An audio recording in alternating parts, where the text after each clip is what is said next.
Aquí comienza Club de Prensa en NTN 24 desde Washington, a 3 cuadras de la Casa Blanca. Y ya están nuestros invitados en esta mesa y los voy a saludar. En primer término está con nosotros Roger Santo Domingo, investigador venezolano, periodista, escritor y está vinculado actualmente a The George Washington University en esta ciudad. Roger, como siempre, gracias por estar aquí. Buenos días, Juan Carlos, muchas gracias a ti. Cristina García Casado, corresponsal de la Agencia Española de Noticias EFE, bienvenida también a este programa. Gracias. Y Pepe Díaz Briceño, corresponsal de Reforma de México, bienvenido. Gracias, Juan Carlos. A propósito, les iba a mostrar una curiosidad ahora que se habla tanto del dólar y el euro, y es que existe un billete de 0 euros. Miren, aquí está el billete de 0 euros. Hay algunos, el estado de Kiel en Europa, dice aquí Kiel, Sailing City, la ciudad de Kiel, ha emitido este billete que me imagino yo que será simplemente para regalo, ¿no? A mí me lo regalaron como una curiosidad. Sí, eso equivale como a más o menos a esta cantidad de billetes venezolanos. no sé, pero bueno, en todo caso llama mucho la atención. Oigan, primer asunto, el presidente Donald Trump se ha lanzado a la reelección. El presidente Trump lleva en el poder un año y algo más de un mes, él se posicionó el 20 de enero del año pasado. Y ayer anunció que ha nombrado a Brad Parscale como su gerente de campaña en la reelección en el año 2020. De manera tal que si Trump gana las elecciones del 2020, pues gobernará hasta el 2024, es decir, que faltan casi 7 años más de gobierno de Donald Trump en caso de que él resulte el vencedor.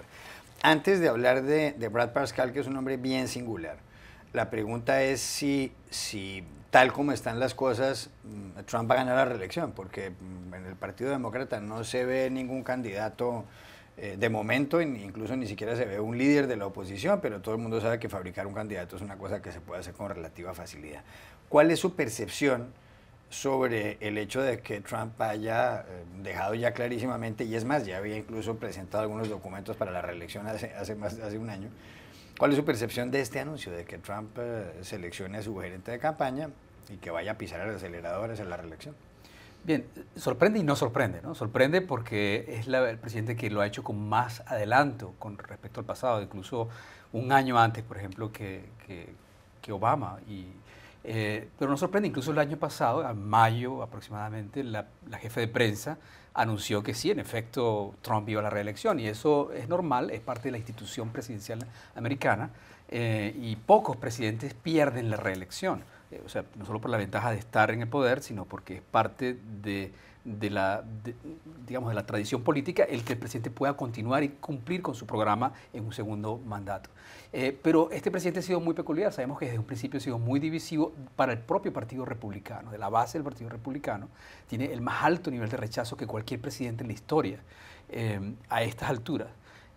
Y se ha reflejado en las elecciones especiales que se han producido, por ejemplo, en Virginia, donde los republicanos siempre han tenido una ventaja natural y terminaron perdiendo de una manera sorprendente. Entonces, también está ocurriendo en otros estados naturalmente republicanos. Entonces, eso, por una parte, les da un aviso a los republicanos: cuidado con pisar en posición adelantada, yo voy a las elecciones, no quiero ningún juego divisorio en mi partido, porque los aplasto desde un principio. Eso es una primera señal. Y segundo, que bueno, realmente es efectivo para recaudar fondos. Ya lleva varios millones de dólares recaudados su pre-campaña.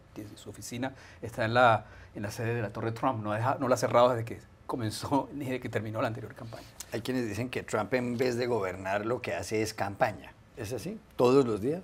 Yo creo que ha quedado claro que a Trump le gusta más y le gustó más ganar las elecciones que realmente gobernar.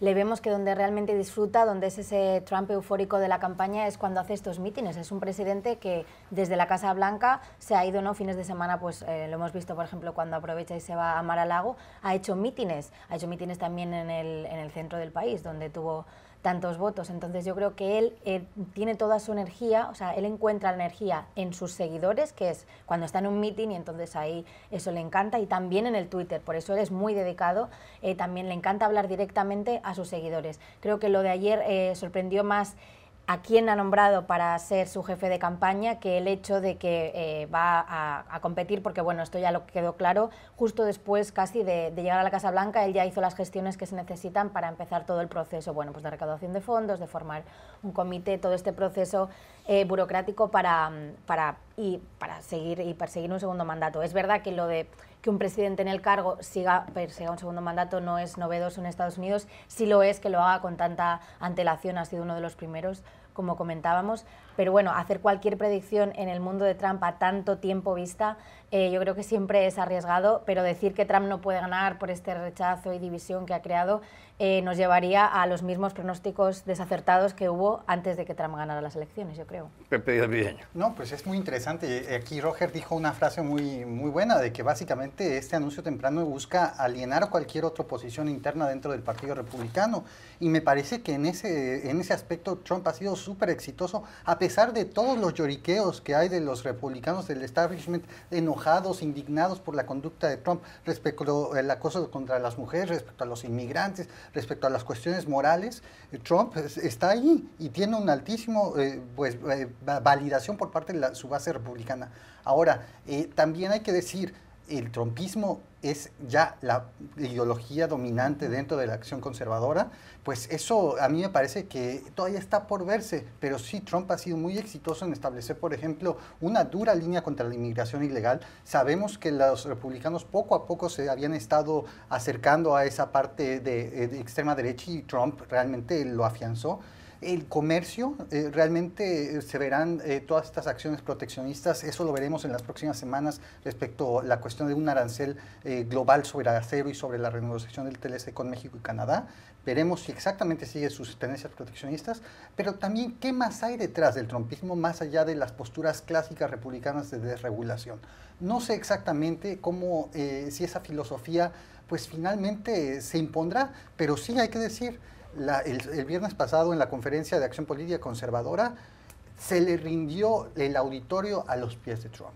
Realmente estaban en un mitin de campaña, él regresó al tema de un muro con México, a despreciar a los inmigrantes, leyendo una canción pues básicamente anti-inmigrante, y la gente se sentía cómoda.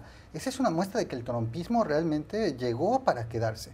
Por otro lado, y por último, un comentario breve, qué lástima de los demócratas, ¿no? Un líder de la oposición que no es claro, que se tenga que pensar en Joe Biden como la acción salvadora para mayor, ¿no? Aparecerse el vicepresidente del ciclo anterior con el presidente Obama, es un señor mayor, pero que él sea el salvador de los demócratas, pues es interesante que no haya una figura real de frente a Trump.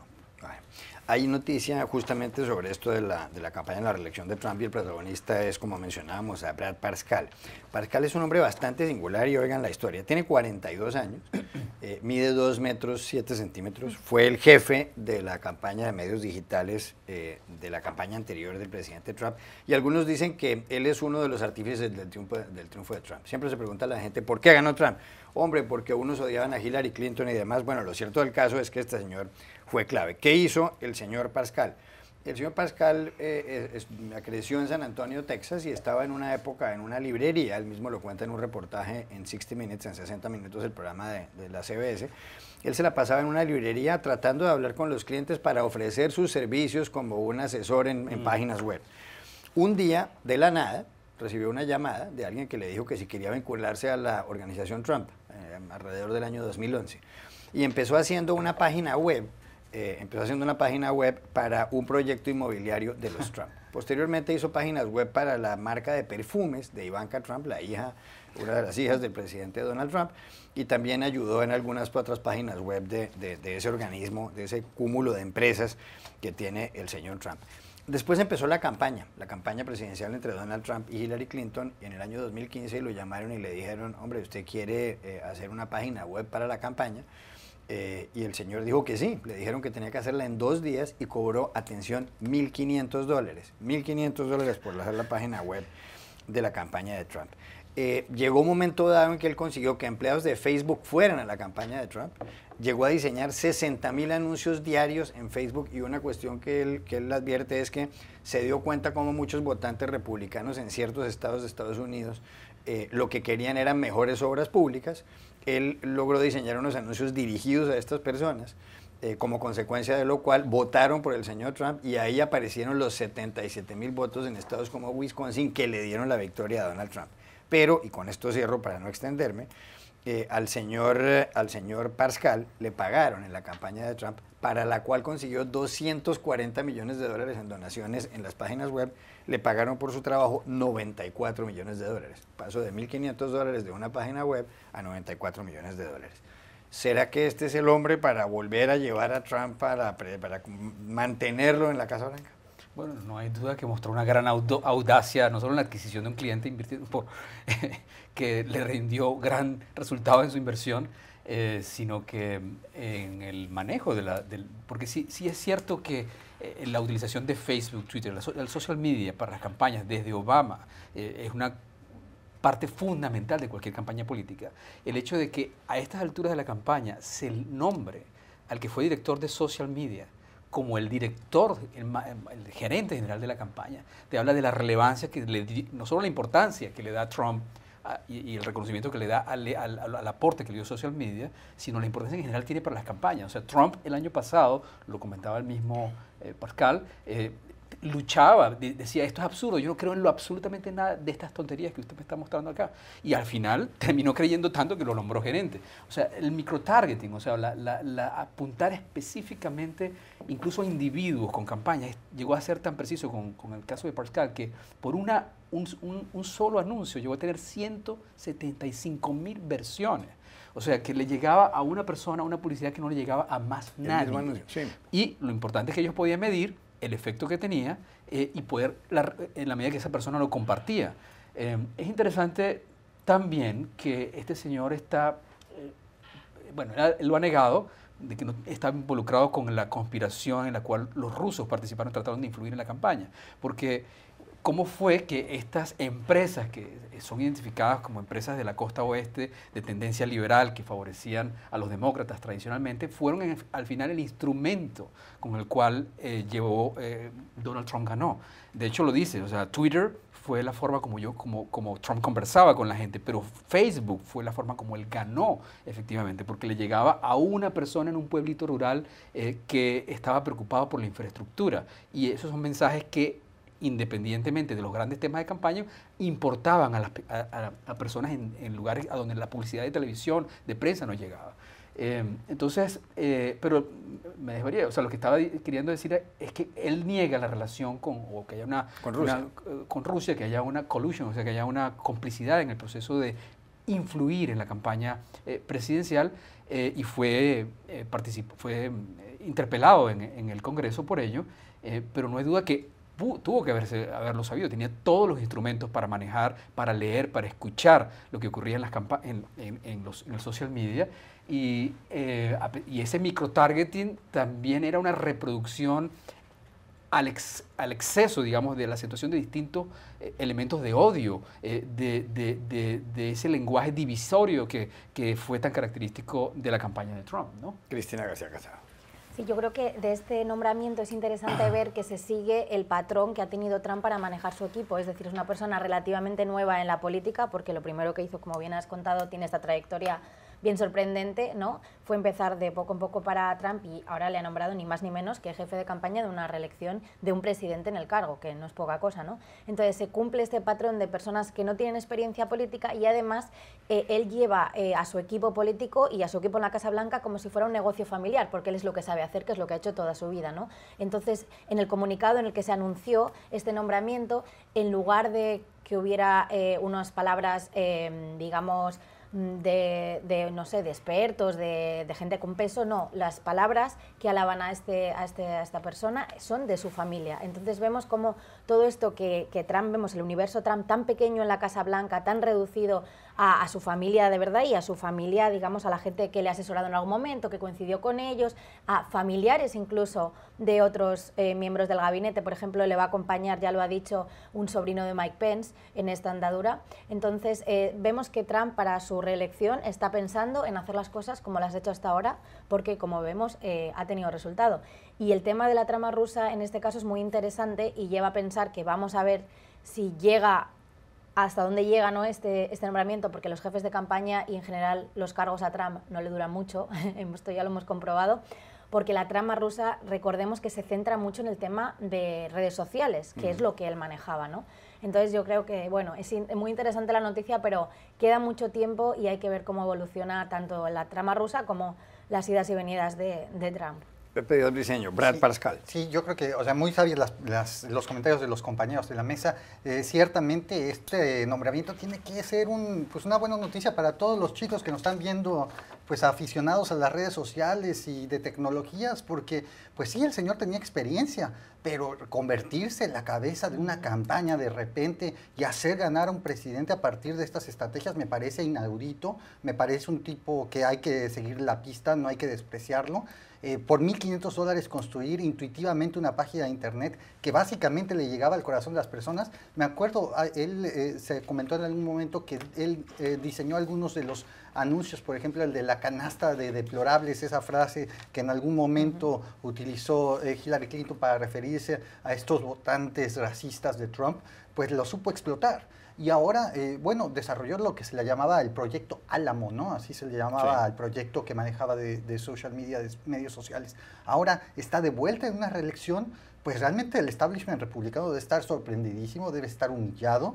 Pero por otro lado, lo que decía Cristina me parece también muy importante.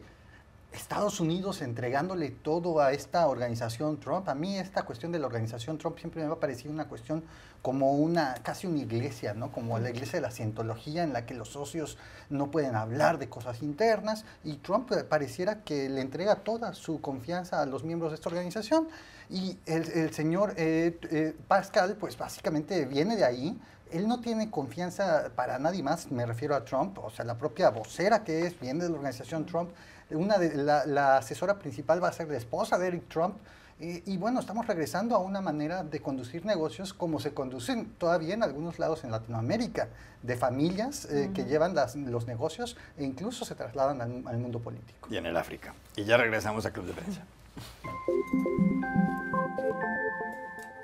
Volvemos a Club de Prensa en NTN 24 desde Washington, a 3 cuadras de la Casa Blanca, en donde está Donald Trump, Cristina García Casado, que además ha anunciado que quiere como candidato, ya nominado, como se dice aquí en Estados Unidos, para ser el director de la Autoridad Federal de Aviación, algo así como la Aeronáutica Civil en Colombia, la entidad que reglamenta todo el tráfico aéreo y las cuestiones aeroportuarias, a su piloto, al señor John Duncan, que es quien comanda el Boeing 757 de Trump, aquel que tiene la grifería de oro y grande parte de los baños de oro.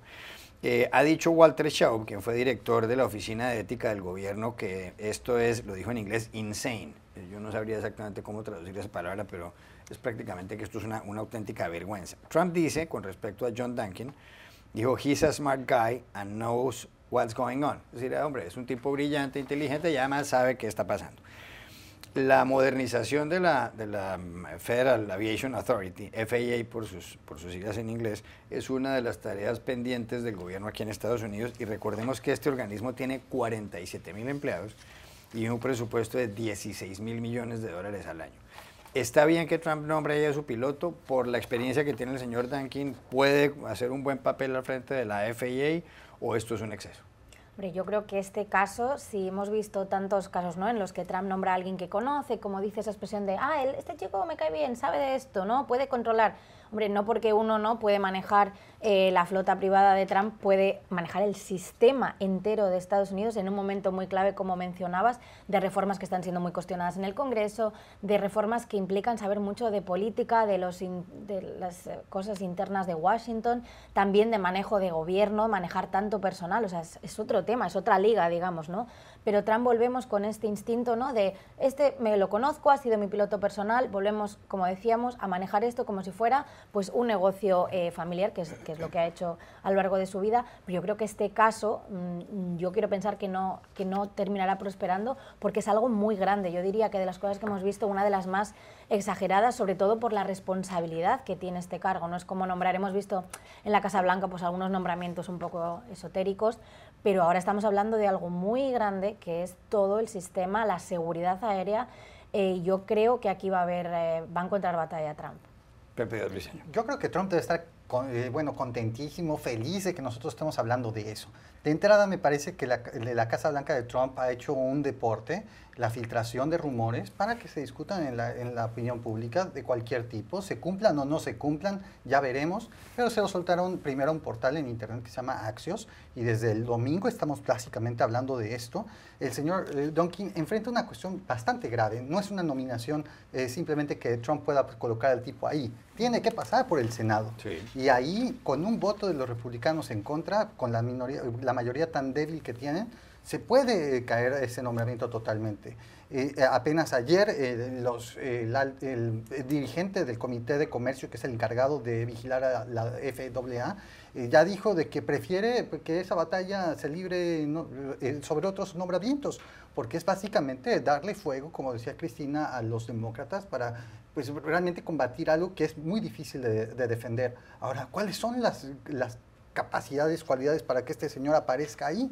Haber volado con el presidente Trump, la confianza, el conocer sus secretos. No sabemos ni siquiera si es un buen piloto. Se habla incluso de algunas deficiencias de cómo condujo algunos de los aviones de Trump. Entonces me parece que realmente es un derrape total y una buena distracción para medios. Roger Santo Domingo. Sin duda va a ser muy difícil, además que tendría que manejar un presupuesto millonario de la Agencia de Aviación en un momento en que está en un proceso de reforma tecnológica que de hecho ha estado paralizado, porque bueno, parte del problema que tiene la administración, el gobierno de Trump, es uno, que no tiene suficientes amigos y familiares, porque hay una cantidad de puestos que no han sido ocupados. Y el Estado está prácticamente paralizado. Por otro lado, hay una rotación enorme. Cerca de un tercio de los que empezaron con el gobierno no están hoy, han sido cambiados. O sea, es una rotación que es 3 veces más grande que la de cualquier gobierno anterior. Es decir, que incluso sus amigos y familiares no les terminan funcionando. Y bueno, el caso del nepotismo es enorme. Estamos hablando, voy a poner unos casos. Dan Scavino, que era un caddy de golf, es el que maneja el social media. No, aquí le tengo los datos ahora. Bueno, ahí lo tiene. Tenía otro, Hope Hicks, una modelo, ¿no? Que ayudó a arreglar la boda de su hijo Eric. Claro. Es la encargada de comunicaciones de la Casa Blanca, ¿no? Kate Schiller, que es guardaespaldas, bueno, fue jefe de operaciones de la Casa Blanca y ahora es un consultor que gana una fortuna. Aquí están los datos. ¿No? Sí, sí. No, es que es sorprendente lo que dice usted. Hay una columna de Dana Milbank hoy en el diario The Washington Post titulada Trump's Real Jobs Program, es decir, el programa de los verdaderos puestos de trabajo de Trump, y el señor Milbank trae esa lista. Cuenta Dana Milbank aquí, por ejemplo, que los cambios que ha habido en los altos cargos en Estados Unidos en el gobierno de Trump han sido del 34%, ha cambiado el 34% de los altos cargos. Dice que ese es el porcentaje más alto en los últimos 40 años. Y cita lo que menciona usted. Primero, cuenta lo que todo el mundo sabe, que Ivanka Trump, una de sus hijas, es asesora en la Casa Blanca, que su yerno, Jared Kushner, que además señala Milbank que es responsable de todo, desde la política para Oriente Medio hasta la reinvención del gobierno, es un hombre que es también asesor del señor Trump. Los 2 hijos del Donald Jr. y Eric están permanentemente ahí en la Casa Blanca. Dan Scavino, como mencionaba usted, que era el caddy de golf, el ayudante de golf del señor Trump, es el director de redes sociales de la Casa Blanca. Hope Hicks, a quien usted mencionaba, exmodelo, que ayudó a algunas líneas de moda de Ivanka Trump, ahora es la directora de comunicaciones de la Casa Blanca. Keith Stiller, el ex guardaespaldas del señor Trump, ahora se gana $15,000 mensuales como consultor del Comité Nacional Republicano. Y así muchos otros más. Le doy otro dato, por ejemplo, Steve Kopeck, que mencionaba usted, un contratista que ayudó además a la boda del señor Trump, está trabajando con la Agencia de Protección de Medio Ambiente y sucesivamente. ¿Es esto normal? Bueno, decir que como venezolano no tengo autoridad moral para hablar porque en mi gobierno, en mi país, es más o menos una práctica tradicional. La pareja presidencial tiene a su familia. No te preocupes, Roger, en todos los países tenemos ese tipo de todos los países pasa eso, pero bueno, esto es extremo, ¿no? Es extremo, o sea, no solamente familiares, sino amigos en posiciones donde la meritocracia, que es fundamental para manejar un país moderno, no es el elemento fundamental.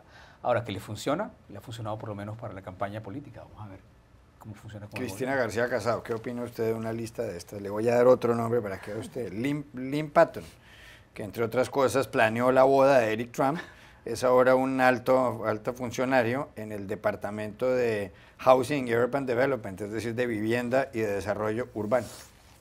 Sí, tenemos que tener en cuenta que no solo es porque a Trump le guste, ¿no?, rodearse de gente de confianza, sino también hay muchos expertos que señalan que no esperaban ganar. Entonces tampoco tenían, o sea, para llenar el gobierno de Estados Unidos hay que tener, como has dicho, no tiene suficientes amigos y conocidos. Hay que tener también, por ejemplo, Clinton tenía, me imagino, ya preparado todo, ¿no?, porque ya una amplísima experiencia suya más todo, ¿no?, el entorno de los Clinton. No estaban preparados, por ejemplo, donde hay un gran vacío en el que no hay amigos y familiares de Trump, en el Departamento de Estado hay muchísimos puestos que un año y algo después de que Trump llegara a la Casa Blanca, siguen sin tener ni siquiera una persona asignada para ellos. Son puestos además bien altos, o sea, por ejemplo, de subsecretario. También ayer publicábamos un artículo en el que decíamos que 45 embajadas muy importantes de Estados Unidos en el mundo no tienen embajador y muchas no tienen ni siquiera nominado. Hablamos de embajadas, por ejemplo, como la de Turquía, ¿no?, en un momento clave para las relaciones. Y yo estaba hablando con algunos expertos del servicio exterior y me comentaban que hay varias teorías, ¿no?, para explicar estos vacíos, pero una de ellas es precisamente que no tienen los nombres, que no tienen gente preparada a ese nivel tan técnico. Y claro, para algún puesto, por ejemplo, directora de comunicación de la Casa Blanca, pues es muy atractivo para cualquiera, ¿no?, porque tienes exposición pública, es bonito, pero claro, no le puedes nombrar a alguien subsecretario para el este de Asia si no tiene ni idea absolutamente, y además no es tan atractivo, ¿no?, meterse ahí en el edificio tan burocrático del Departamento de Estado, hacer papeleo. Entonces creo que este gobierno tiene un año y algo después, problemas muy graves al nivel que hace funcionar el gobierno. O sea, y además teniendo en cuenta toda la gente que se está yendo, por ejemplo, en el equipo dedicado a la crisis de Corea del Norte se está yendo mucha gente por desacuerdos con la política actual. Entonces vamos a ver cómo sigue caminando, porque para hacer funcionar una maquinaria como Estados Unidos se hace falta más que amigos y familiares. Hay más datos en este artículo, Pepe. Robin Bernstein, amigo del señor Donald Trump y uno de los fundadores del Mar-a-Lago, el hotel que tiene el señor Trump en la Florida, donde va permanentemente, ha sido nombrado por él como embajador en República Dominicana. Y Stephanie Winston Wolkoff, amiga por muchos años de Melania Trump, la primera dama, ha conseguido un contrato por $26 millones, o consiguió un contrato por $26 millones para ayudar en la ceremonia de toma de posesión como presidente de Estados Unidos de Donald Trump. $26 millones. Sí, de entrada, o sea, perdón Juan Carlos, pero qué vergüenza, porque en cualquier otro país estaríamos hablando de cuestiones de nepotismo realmente graves. A mí el caso principal que me parece que es directo y ha estado desde el inicio de la administración es el que básicamente su yerno Jared Kushner y Ivanka Trump estén directamente en la oficina Oval. A mí me parece gravísimo que realmente una hija, por ningún otro mérito y supuestamente algún otro tipo de ayuda política, está ahí metida, el yerno también. ¿Qué nos han aportado? Apenas ayer el señor Kushner ha estado acusado de cualquier cantidad de malos tratos con gobiernos extranjeros. Y bueno, no nos habla de capacidad, nos habla de una lealtad firme a Trump, que es básicamente lo que premia a él. Ahora, el que existan tantas personas en estos cargos también habla de que el establishment republicano ha tenido pues muchas dudas sobre integrarse o no a Trump desde el inicio de la administración. Muchísimos abogados, muchísimos pues miembros de administraciones previas han decidido no tomar parte por no querer mancharse. A mí me parece que a medida de que pasen el tiempo, pues la necesidad de dinero y este pueblo que necesita tanto movimiento de personal, pues se van integrando poco a poco, pero sí no debe dejar de mostrar sorpresa este tipo de situaciones. Y hay que mencionar además que a Jared Kushner, el yerno de Trump, el pasado viernes, las autoridades en Estados Unidos le rebajaron el acceso a los documentos, ya no puede consultar los documentos clasificados como de alto secreto, top secret en inglés, sino solamente aquellos con la palabra secreto, es decir, secret. Alguna cosa curiosa debe haber ahí. Y Juan Carlos, el señor Trump, cuando está en su tiempo libre, entre comillas, solo va a propiedades de Trump. Ha estado prácticamente más de 100 días de su campaña, de su administración el año pasado, pues básicamente pues en sus hoteles. Aparentemente se ha pagado algunos de los gastos que han tenido ahí a la administración del Tesoro, pero no necesariamente te hablo de una administración moderna, es regresar a viejos modelos de administración. Ya regresamos a Club de Prensa. Volvemos a Club de Prensa en NTN 24 desde Washington. Roger, en su país, en Venezuela, hay noticias. Hay elecciones presidenciales el próximo día 22 de abril. y el presidente Nicolás Maduro ha anunciado que se presenta a la reelección y ayer inscribió su candidatura. Había una manifestación grande cuando él se presentó ahí y dijo que se piensa lanzar y oficialmente cumplió con la inscripción. Incluso se echó un discurso, Maduro, utilizó parte de la música de Despacito, aquella canción tan exitosa de Daddy Yankee. Llegó a decir la siguiente frase con respecto a sus contrincantes, yo la oí en directo, él decía: despacito, te lo vamos a meter todito, dijo el presidente Maduro en el discurso que pronunció. Bueno, por otro lado se inscribió Henry Falcón, quien fue gobernador del estado de Lara, un estado que queda al noroccidente, cuya capital me parece es Barquisimeto, precisamente está más o menos cerca del Golfo de Venezuela y cerca del territorio colombiano. Falcón llamó en su comparecencia a Maduro el candidato del hambre. Lo que pasa es que Falcón no tiene el respaldo de toda la mesa de la Unidad Democrática, de la mayor parte de los líderes opositores. Hay otros candidatos que tienen menor impacto, incluso se espera que el predicador Javier Bertucci también inscriba su candidatura. La pregunta es, ¿puede ganar las elecciones el señor Henry Falcón, a quien algunos ven como un chavista disfrazado que está haciendo el juego a Nicolás Maduro? Bueno, eso sería una gran sorpresa y es bastante improbable, sobre todo porque en otras condiciones yo sostengo que Falcón podría haberle ganado y además no solo le habría ganado, sino que Maduro estaría dispuesto a entregarle. Pero la condición que no está es, uno, obviamente las condiciones electorales, o sea, el hecho de que no hay transparencia, no es una realmente competitiva elección, no es un proceso donde haya jueces independientes, donde haya observadores independientes, donde haya un registro electoral transparente, donde además la fecha de las elecciones es tan adelantada tanto en el cronograma que no da tiempo para organizar una campaña de movilización profesional suficientemente efectiva. Entonces esas son las condiciones, aparte del tema propiamente de libertades políticas, donde tenemos presos políticos, partidos y dirigentes políticos que han sido con posibilidades de ser competitivos con Maduro, que no pueden participar, y esa fue la razón por la cual la mesa de la Unidad Democrática, la oposición en general, no quiso participar en estas elecciones, sino que la protestó, y su participación o su abstención es una forma de protesta. Pero en la oposición, y la participación de Falcón en estas elecciones, en este anuncio de inscribirse a competir con Maduro, es un indicio clarísimo, está muy dividida y es un éxito del gobierno. Unos están los que no quieren ni siquiera o no querían ni siquiera dialogar con el gobierno, muchos de ellos en el exilio, otros que querían un diálogo para poder obtener una negociación y poder competir con mejores condiciones, y otros como Falcón que dicen hay que competir como sea, y para los cuales las elecciones no solamente es una creencia religiosa, sino que creen que realmente pueden ganar. ¿Por qué? Porque si bien 85% de la población está en contra del gobierno y de Maduro, la unidad opositora no representa más del 20%. De manera que hay un espacio enorme de crecimiento para cualquier audaz o gente que pueda capturar la simpatía y ese sentimiento opositor. Ahí es donde Falcón entró y es considerado un traidor por la mayoría porque se separa del acuerdo opositor, pero va respaldado por dos partidos, si se quiere, tradicionales, uno, el MAS, y una fracción de COPEI. ¿Qué va a ocurrir? No se puede saber, pero lo que es más probable es que, lo que ya se sabe, que Maduro simplemente se lanzó, hizo esta campaña a sabiendas de que iba a ganar y que no hay otra forma, no hay manera de que la oposición pueda ganar estas elecciones. Cristina García Casado. Bueno, creo que con esta candidatura la MUD pierde mucha fuerza, sobre todo de cara afuera, que es como, digamos que todos sabemos que las elecciones en Venezuela se juegan en Venezuela y fuera de Venezuela, pierde mucha fuerza de cara afuera porque que Maduro no tuviera ningún candidato fuerte de la oposición era una prueba evidente de que no hay garantías como están denunciando, pero sí un candidato bastante fuerte, porque después de los dos que están inhabilitados, de Capriles y López era el más fuerte.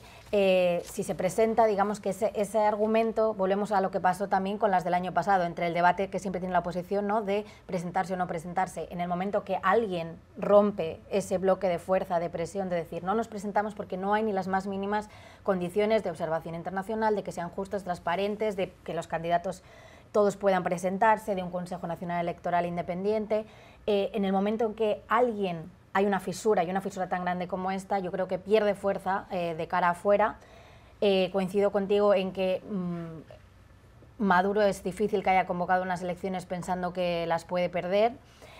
También hay que tener en cuenta qué pasa de aquí a abril, porque ya la región y desde el punto de vista internacional se está hablando, ¿no?, de más sanciones, está cada vez, parece más latente el tema del embargo o de unas sanciones al petróleo, pero Estados Unidos tiene ahí dudas calculando riesgos para sus propias refinerías, también para todo, bueno, pues la afectación que podría tener en países del Caribe. Está habiendo todo un juego político, y en otros países también, interesante, pero parece que podemos esperar de la región más que de la comunidad internacional algún gesto más, ¿no?, antes de la convocatoria electoral. Sí, hay otro elemento, ciertamente la participación de Falcón, un candidato de la oposición que no está claro cuál es la relación real que hay detrás con el gobierno. Sí, sin duda hay conversaciones, pero la gente sospecha que pueda repetirse lo que ocurrió en el año 2000 con el comandante Arias Cárdenas, que fue un golpista, un militar del chavismo que pasó a competir contra Chávez, y fue una campaña horrible donde se dieron cosas terribles, o sea, muy, muy fuerte, donde uno no pensaría que jamás podría volver atrás. Claro. Y resulta que Arias Cárdenas pasó a ser representante de Venezuela en la ONU y uno de los aliados fundamentales del chavismo. Se piensa que Falcón puede estar incurriendo en lo mismo, o sea, dividiendo la oposición por razones poco santas, ya sea dinero o una posibilidad de una posición en el gobierno más adelante. Pero no hay pruebas de eso. O sea, lo que tenemos es un líder de la oposición, como todos los demás líderes, minoritario, que va en contra de la unidad, incluso en contra de la ventaja que tenía la oposición, que era el reconocimiento internacional, el hecho de que las naciones que han estado acompañando el proceso digan no vamos a reconocer el resultado de esas elecciones, indica que incluso si él ganara no sería reconocido. Bueno, y si hay elecciones el 22 de abril en Venezuela, el 1 de julio las hay en México. Y en las encuestas está de primero Andrés Manuel López Obrador, quien fuera alcalde del DF, de la capital, y que 2 veces se ha lanzado a la presidencia sin éxito. Está en el tercer puesto José Antonio Mide, el candidato del PRI, respaldado por Enrique Peña Nieto, pero en el segundo puesto está Ricardo Anaya, de Por México al Frente. Una coalición de partidos lo está respaldando. Es un hombre que tiene 39 años y es oriundo de Querétaro, y ahora lo han denunciado, supuestamente por un caso de corrupción. Dicen que una nave industrial de propiedad de la familia del señor Anaya fue vendida recientemente por 54 millones de pesos, que son casi 3 millones de dólares, y al parecer, según dice una denuncia una acusación de la Procuraduría General de la República, que es como la Fiscalía, parte del dinero que se utilizó para pagar esta nave puede haber provenido de una red de lavado de dinero encabezada por un hombre llamado Manuel Barreiro. Anaya dice que esto es una guerra sucia del PRI, del gobierno, que está utilizando la Procuraduría General de la República para hundir su candidatura. ¿Tiene razón Anaya?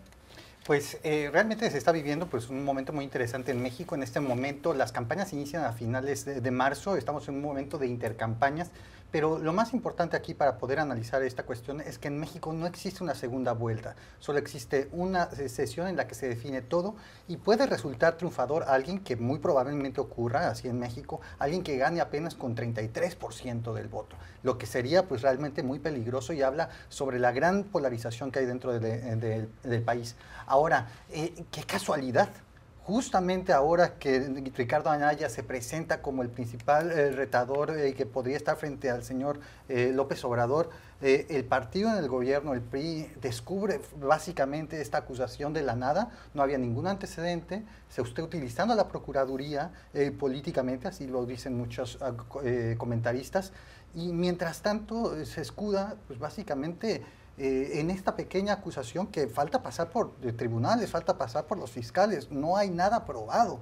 Y sin embargo tenemos del otro lado del abismo pues unas acusaciones gigantescas de corrupción, no por estos 54 millones de pesos, básicamente por 50 veces ese monto de haber sido desviados desde el gobierno en programas para los más pobres que terminaron en empresas fantasmas, que ya son acusaciones contra el propio PRI, presentadas por la Auditoría General de la Federación de México, que se encarga de fiscalizar esos recursos, y que la Procuraduría Mexicana no ha tomado acción. y prefiere tomar acción sobre este tipo de cuestiones. Es lo que se está viviendo en México, una polarización muy fuerte, pero la cuestión es más profunda, se está utilizando la justicia para fines políticos. Será muy interesante si sobrevive Anaya estos ataques, porque también es un político poco conocido y quizá esta guerra sucia, como se le conoce, pueda llevar su nombre. Ya regresamos a Club de Prensa. Volvemos a Club de Prensa en NTN 24 desde Washington. Hay un video que ha puesto la BBC y se refiere mucho a los nombres de las personas. Hay varios asuntos que llaman muchísimo la atención.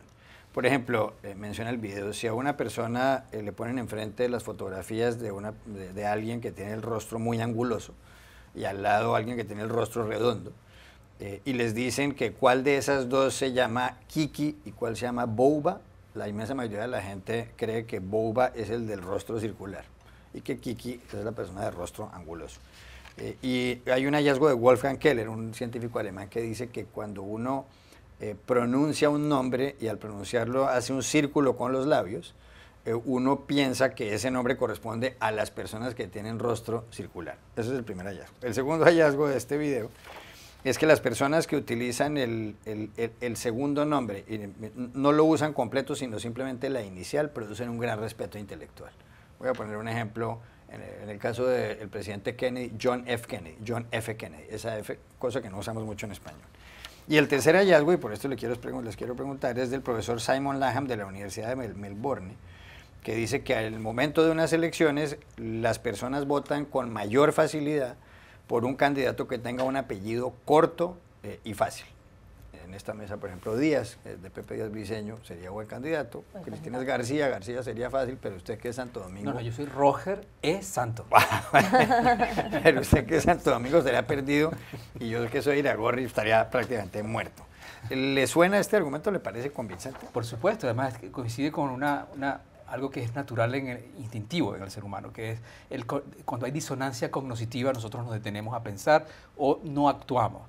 Entonces es parte del cerebro arcaico, donde nosotros tenemos una capacidad para prever, leer lo que ocurre en la naturaleza, y si algo nos produce ruido, nos ponemos a la defensiva o huimos. Entonces en este caso son los nombres. Nosotros tenemos esta identificación del nombre con un aspecto físico. Cuando eso no ocurre, reaccionamos a la defensiva. Esa es la base científica de este estudio.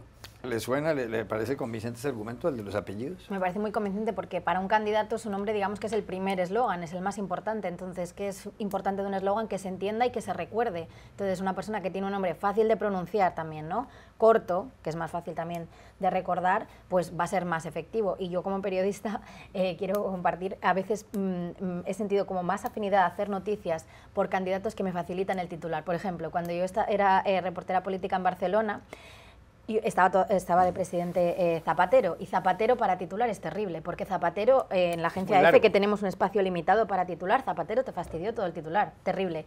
Y sin embargo, el expresidente catalán Artur Mas era perfecto, porque es más puedes titular casi cualquier cosa, Artur más corto no lo encuentras. Claro, Artur Mas. El problema además es que a veces había que incluir el más, o sea, digamos, la palabra más y más es ya complicado.